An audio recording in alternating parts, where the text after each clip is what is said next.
कलकत्ता उच्च न्यायालय के पूर्व न्यायाधीश और न्यायमूर्ति अभिजीत गंगोपाध्याय भाजपा में शामिल हो गए। उन्होंने गुरुवार को राज्य भाजपा अध्यक्ष सुकांत मजूमदार, नेता प्रतिपक्ष शुवेंदु अधिकारी और अन्य की उपस्थिति में भाजपा की सदस्यता ग्रहण की। उनके भाजपा में शामिल होने के बाद इस बात पर भी नजर रहेगी कि क्या अभिजीत को लोकसभा चुनाव में टिकट मिलने का कोई संकेत मिलता है या नहीं। इससे पहले 5 मार्च को जस्टिस अभिजीत गंगोपाध्याय ने कलकत्ता हाईकोर्ट के न्यायाधीश के रूप में इस्तीफा दे दिया था। तभी तय हो गया था कि गंगोपाध्याय अब सियासी पारी की शुरुआत करने जा रहे हैं। भाजपा में शामिल होने के बाद पूर्व जज ने राज्य सरकार पर जमकर निशाना साधा है। अभिजीत ने कहा कि हर कोई जानता है कि भ्रष्टाचार से लड़ना है, वह भी भ्रष्ट राज्य सरकार के खिलाफ लड़ाई लड़ेंगे। उन्होंने यह भी कहा कि आज मैंने एक बिल्कुल नई दुनिया में कदम रखा है। इस पार्टी में नरेंद्र मोदी, अमित शाह जैसे नेता हैं, राज्य में सुकांदा, शुवेंदु अधिकारी हैं। मुझे समय समय पर उनकी सलाह की आवश्यकता होती है। मैं टीम के अनुशासित सिपाही के रूप में काम करना चाहता हूँ। पार्टी मुझे जो भी जिम्मेदारी देगी, मैं उसे पूरा करने के लिए प्रतिबद्ध हूँ। साथ ही उन्होंने संदेश खाली पर बोला कि यह बहुत बुरी घटना है।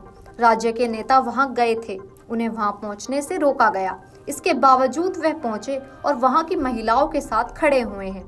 भाजपा संदेश खाली के पीड़िताओं का मुद्दा उठा रही है।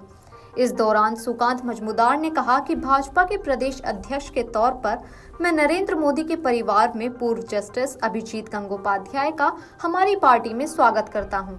मेरा मानना है कि उन्होंने जिस तरह से वंचित, शोषित पीड़िताओं के लिए जस्टिस के तौर पर काम किया है, भाजपा के नेतृत्व में वह उस काम को आगे बढ़ाएंगे। आने वाले भविष्य में बंगाल की राजनीति करवट लेगी। बंगाल के पढ़े लिखे युवाओं के लिए यह सही समय है कि वे आगे आएं और राज्य की राजनीति को नया रूप देने में अपना योगदान दें। इस्तीफा देने से पहले अभिजीत गंगोपाध्याय कलकत्ता हाईकोर्ट के न्यायाधीश थे। गंगोपाध्याय ने कोलकाता स्थित मित्र इंस्टीट्यूशन में अपनी स्कूली पढ़ाई पूरी की। इसके बाद उन्होंने कलकत्ता विश्वविद्यालय के हाजरा लॉ कॉलेज से उच्च शिक्षा हासिल की। उस समय वे अमित्र चंद्र बंगाली थिएटर से भी जुड़े थे। अभिजीत ने उत्तर दिनाजपुर जिले में पश्चिम बंगाल सिविल सेवा में बतौर ए ग्रेड अधिकारी अपना करियर शुरू किया।